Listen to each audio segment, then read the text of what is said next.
নমস্কার বন্ধুরা, সবাই কেমন আছেন? আশা করি সবাই ভালো আছেন। আজকের রেসিপি খাসির মাংস। আমি এখানে 1 কেজি মাংসকে খুব ভালো করে ধুয়ে নিয়েছি। এবার মাংসটার মধ্যে আমি একটু টক দই 100 গ্রাম টক দই নিয়ে নিয়েছি। একটু টক দই দিলাম, একটু কুচানো পেঁয়াজ দিয়ে দিলাম, পেঁয়াজ কুচি, একটু সর্ষের তেল দিয়ে দিলাম, দিয়ে আমি মেখে 30 থেকে 40 মিনিটের মতো রেখে দেব। আপনারা ইচ্ছা করলে আরও বেশি সময় রাখতে পারেন। গ্যাসটা অন করে একটা কড়াই চাপিয়ে দিলাম। কড়াইতে আমি সর্ষের তেল দিয়ে রান্না করব। আপনারা ইচ্ছা করলে সাদা তেল দিয়েও রান্না করতে পারেন। আমি আলুগুলোকে ভেজে নিচ্ছি একটু নুন একটু হলুদ দিয়ে। আলুগুলোকে লাল লাল করে ভেজে নেব।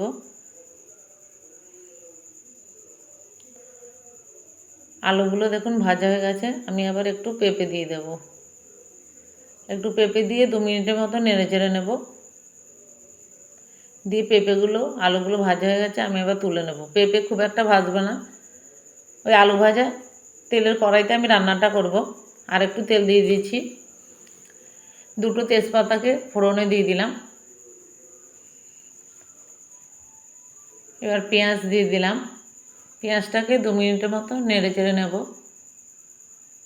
নেড়ে চেড়ে আমি এবার রসুন বাটা দিয়ে দিলাম।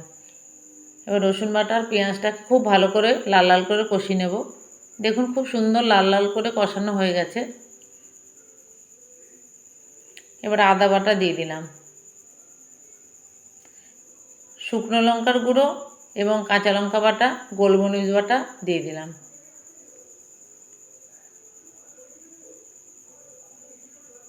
জিরে গুঁড়ো ধনে গুঁড়ো দিলাম, একটু হলুদ দিয়ে দিলাম, পরিমাণ মতো নুন দিলাম, একটু চিনিও দিয়ে দিলাম। চিনিটা দিলে কী হয় বলো তো, তরকারি স্বাদটা অনেকটা বেড়ে যায়। আপনারা ইচ্ছা করলে দিতে পারেন, নাও দিতে পারেন। আমি আবার একটু জল দিয়ে 3 থেকে 4 মিনিট মশলাটাকে খুব সুন্দর করে কষিয়ে নেব। মশলা যত ভালো কষানো হবে তরকারির স্বাদ তত অনেক বেড়ে যাবে। এবার মাংসটা দিয়ে দিলাম। মাংসটাকে নেড়ে চেড়ে আমি একটু ঢেকে ঢেকে রান্না করব। মাংসটাকে খুব সুন্দর ভালো করে কষিয়ে নেব। একটু ঢেকে দিলাম। মাংসটা আমি 30 থেকে 40 মিনিট ভালো করে কষিয়ে নিয়েছি। দেখুন খুব সুন্দর একটা কালার এসছে, তেল বেরিয়ে গেছে। এবার চর্বিটা দিয়ে দিলাম। চর্বিটা নেড়ে চেড়ে এবার আলু আর পেঁপেগুলো দিয়ে দিলাম। চর্বিটা বেশি আগে দিলে কী হয় বলুন তো, গলে যাবে আর ঝোলটা বেশি গাঢ় হয়ে যাবে। এবার জল দিয়ে দিলাম, পরিমাণ মতো জল দিয়ে দিলাম। আমি তো গরম জলে দিয়ে দিয়েছি, গরম জল দিলে ভালো হয়। আর রান্নাটা আমি প্রেশার কুকারে করব। এবার প্রেশার কুকারে তুলে নিচ্ছি।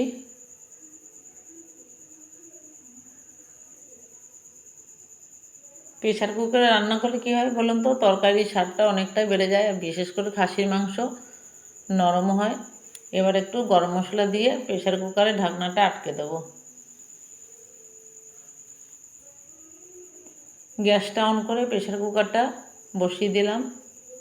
গ্যাসের ফ্লেমটাকে ফুল ফ্লেমে রাখবো। প্রথমে একটা সিটি দেবো, তারপরে আবার ফ্লেমটাকে একদম কমিয়ে দেবো। কমানো অবস্থায় 7 থেকে 8 মিনিটে আর একটা সিটি উঠবে। তারপরে আবার একটা ফুল ফ্লেমে আর একটা সিটি দেবো। রান্নাটা হয়ে যাবে, এবার নামিয়ে নেব। কী সুন্দর একটা গন্ধ বেরিয়েছে। খেতেও কিন্তু খুব ভালো হয়েছিল। দেখুন কালারটা কত সুন্দর হয়েছে, আর সেদ্ধটাও খুব ভালো হয়েছে। আপনারা এইভাবে রান্না করে দেখবেন, আশা করি খুব ভালো লাগবে। আপনাদের ভালো লাগলে একটা লাইক করবেন, কমেন্ট করবেন এবং শেয়ার করে দেবেন। আর ইউটিউব থেকে দেখলে আমার ইউটিউব চ্যানেল নাম কৃষ্ণা রান্নাঘর। ইউটিউব চ্যানেলটিকে সাবস্ক্রাইব করে নেবেন, তাহলে সবার আগে আমার রান্নাগুলো আপনাদের কাছে পৌঁছে যাবে। আপনারা সবাই ভালো থাকবেন, সুস্থ থাকবেন।